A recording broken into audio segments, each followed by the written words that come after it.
So after Raoult's law हमारी दो solutions आ रहे थे, दो इक्वेशन आ रही थी, ideal and non ideal solution. ठीक है, तो आइडियल सॉल्यूशन क्या होता है? आइडियल सॉल्यूशन देखो, ये जो राउल्ट्स लॉ होता है ना, ये एक बार में नहीं समझ आता है। राउल्ट्स लॉ में जब तक हम आइडियल नॉन आइडियल सॉल्यूशन के बारे में नहीं पढ़ लेंगे तब तक राउल्ट्स लॉ में नहीं समझ आएगा। कुछ बच्चे क्या करते हैं, राउल्ट्स लॉ के बारे में पढ़ा, अरे ये तो नहीं समझ आ रहा, कॉम्प्लिकेटेड है, पता नहीं क्या बोल रहा है।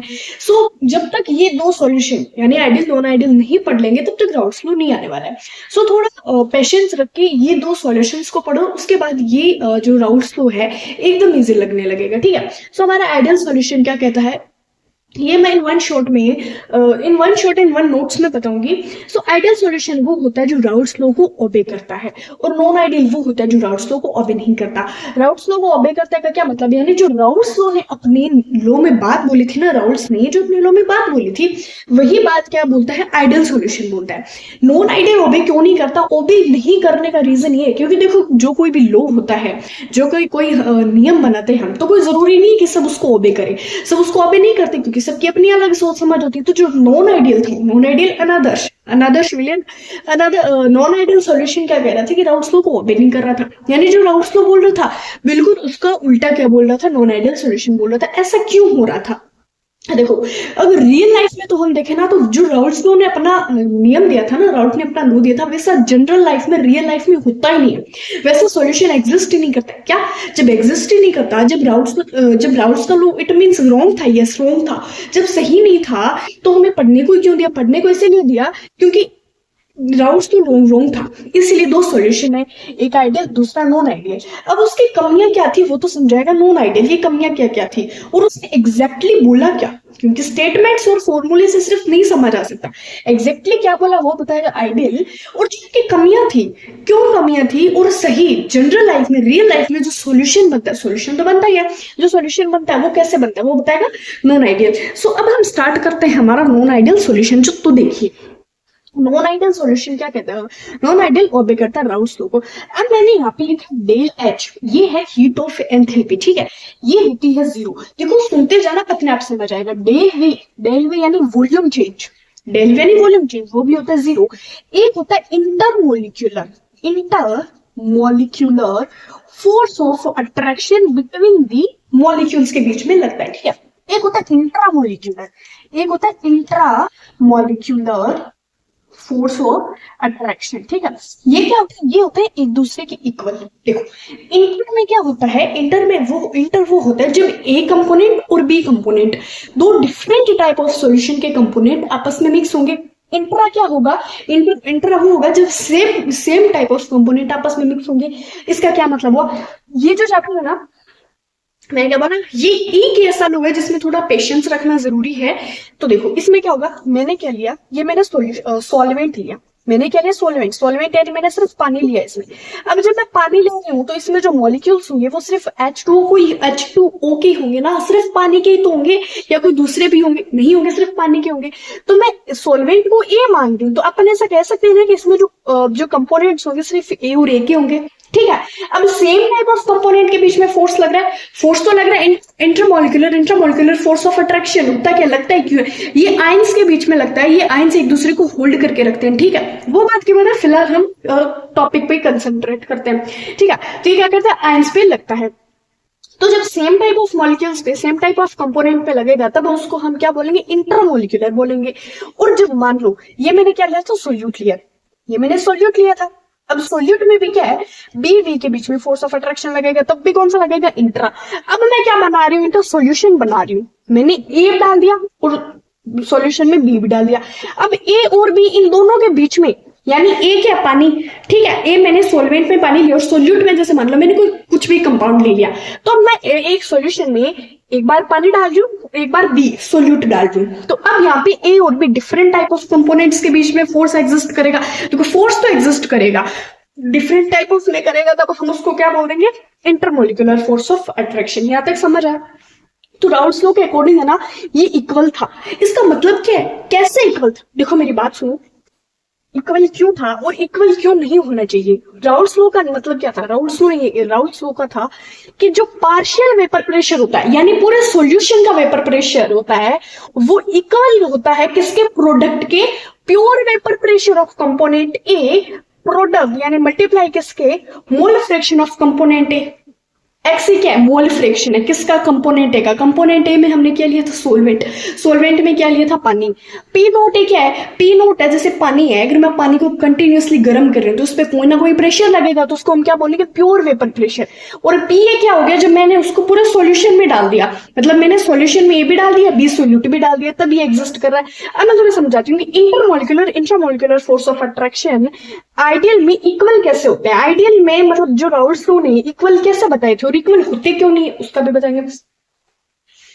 ये क्या कंटेनर है, कंटेनर है, और इसमें मैंने क्या लिया, पानी लिया। ये हमारा ए है, सोलवेंट है। देखो सॉल्यूशन बनाने के लिए कुछ भी ले सकते हैं, लैब में जाके कोई भी कंपाउंड ले सकते हैं, हम इजी वे में पढ़ने के लिए हम यूज करते हैं वाटर का, ठीक है।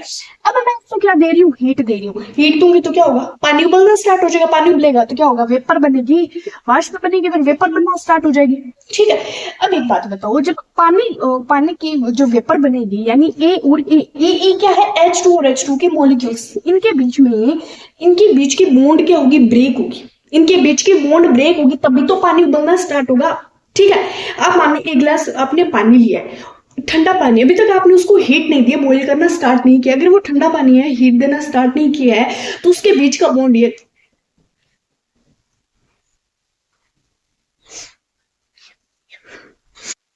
अब हम समझेंगे intermolecular force and intramolecular force. Ideal solution में एक दूसरे के इक्वल कैसे होते हैं, नॉन आइडियल में नॉट इक्वल कैसे होते हैं। जैसे मान लो कि मैंने क्या लिया, यहाँ पे सोलवेंट लिया, ठीक है, ए सोलवेंट लिया, जिसमें मैं क्या लूंगी, वाटर लूंगी। हम वाटर ही तो कंसिडर करते आ रहे हैं।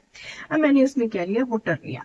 अब देखो वाटर लिया है तो इसमें H2 यानी H2 हाइड्रोजन बॉन्ड OH आपस में क्या होंगे, एक बॉन्ड बनाए रखे होंगे, आपस में जुड़े होंगे, ठीक है, कुछ इस तरीके से जुड़े होंगे।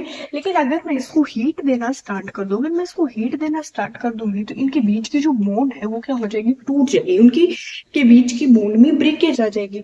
अब बीच की बॉन्ड टूटेगी तभी तो क्या होगा, जो हमारा वाटर है वो वेपर बनना स्टार्ट हो जाएगा।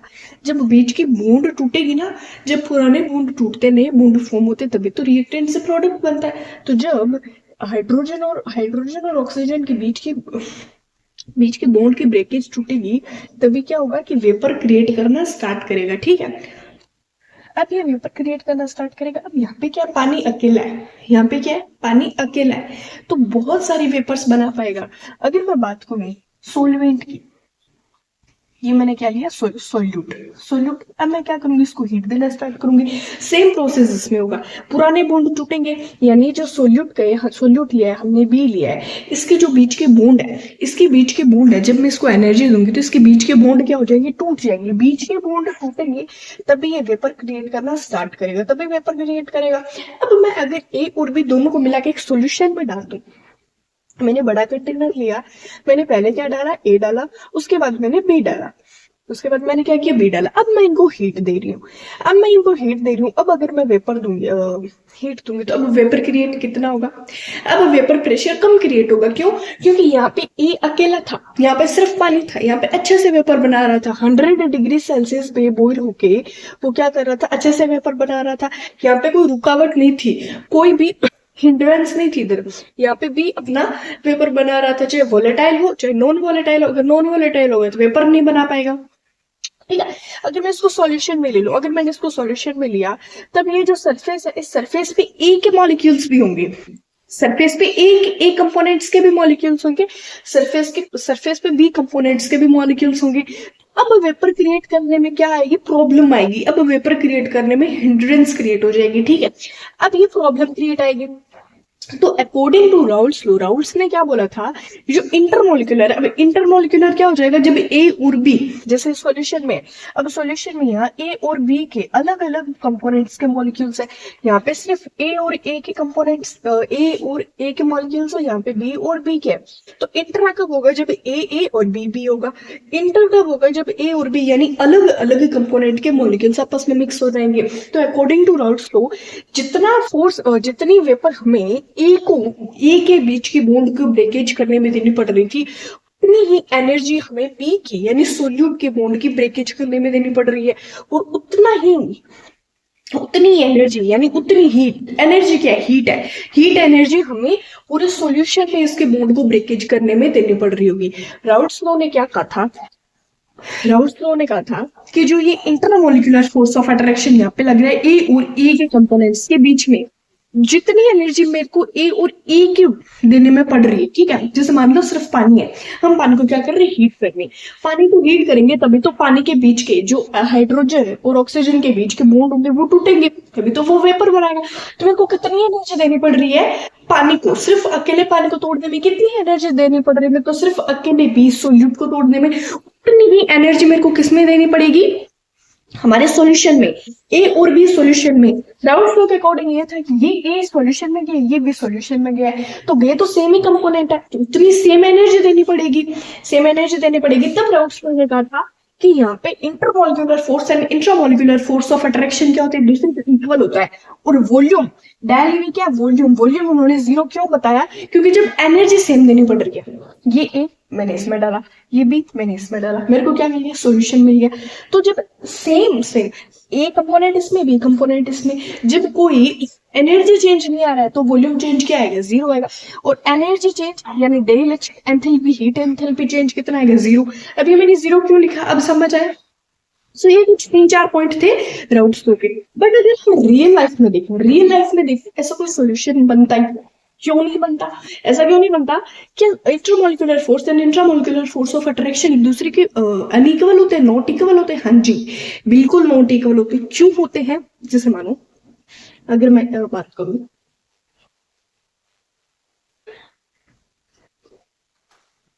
ये क्या है, वाटर है, ठीक है, बार बार हम वही करेंगे, कंटेनर में पानी लेंगे, उसको हीट देंगे। अब मैं क्या कर रही हूँ, उसको हीट दे रही हूँ, कंटिन्यूअसली हीट दे रही हूँ, ठीक है।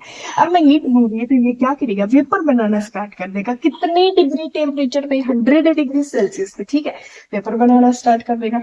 ये मैंने यहाँ पे भी सोल्यूट लिया, ये मैंने क्या लिया, सोल्यूट लिया। अब मैं इसको भी हीट दूंगी और ये क्या करेगा, टेम्परेचर वेपर बनाना स्टार्ट कर देगा। यहाँ तक समझ आया। ये intermolecular force of attraction, intramolecular force of attraction. अब मैं अगर इसको पूरे सॉल्यूशन में मिला दूं, ए प्लस बी पूरा सॉल्यूशन बना दूं, एंड अगर सॉल्यूशन बनाया तो ये वेपर कम बनाएगा। यहाँ तक तो पता है वेपर कम क्यों बनाएगा, क्योंकि अब सरफेस पे ए कंपोनेंट्स के भी मॉलिक्यूल्स, बी कंपोनेंट्स के भी मॉलिक्यूल्स, अब ये क्या करेंगे, रेजिस्टेंस क्रिएट करेंगे, इतनी वेपर नहीं बन पाएगी। तो जब intermolecular intramolecular force of attraction same लग रहे थे तो वेपर भी तो सेम होनी चाहिए। अब दिमाग में आएगा, यहाँ पे अगर मैं कम भी हीट दे रही हूँ ना तो वेपर बन जाएगी, लेकिन अगर यहाँ पे मैं कम हीट दे रही हूँ तो वेपर नहीं बनेगी, क्योंकि यहाँ पे दोनों कंपोनेंट्स के मॉलिक्यूल्स फेस पे है, तो मेरे को ज्यादा हीट रिक्वायर होगी, तो यहाँ पे मोर हीट देनी पड़ेगी। हीट क्या देनी पड़ेगी, हमें ज्यादा हीट देनी पड़ेगी। ज्यादा हीट देंगे तब भी वेपर क्या बनेंगे, कम बनेंगे कंपैरिजन टू जब अकेला सोलवेंट था, ठीक है। अब इंटरमोलिकुलर फोर्स ऑफ अट्रैक्शन अलग अलग होगा। हो सकता है जो हमने एक सोलवेंट लिया है उसका इंटरमोलिकुलर फोर्स ऑफ अट्रैक्शन बहुत ज्यादा है, हो सकता है जो हमने ए सॉल्वेंट लिया या बी सॉल्वेंट लिया उसका इंटरमोलिकुलर फोर्स ऑफ अट्रैक्शन बहुत ज्यादा है, जिससे क्या हो रहा है, हम जितनी हमें मोर हीट की रिक्वायरमेंट, ठीक है, हो सकता है कम हो। अगर फोर्स ऑफ अट्रैक्शन कम होगा तो हम थोड़ी सी हीट देंगे, वेपर बना देगा। हो सकता है जो हम सॉल्यूशन ले रहे हैं, उसमें बहुत ज्यादा हमें हीट की रिक्वायर है, ठीक है। हो सकता है कि बीच में जो इंटरमोलिकुलर फोर्स ऑफ अट्रैक्शन है वो बहुत ज्यादा है, बहुत ज्यादा, तो हमें मोर हीट देनी पड़ेगी। हो सकता है इनके कंपैरिजन में कम हो, तो जो रियल लाइफ का सॉल्यूशन बनता है, जनरल लाइफ रियल लाइफ में जो सॉल्यूशन बनता है वो intermolecular force of attraction and intramolecular force of attraction के बिल्कुल उल्टा होता है, अलग अलग होता है, ठीक है। ये इंटर और ये इंट्रा।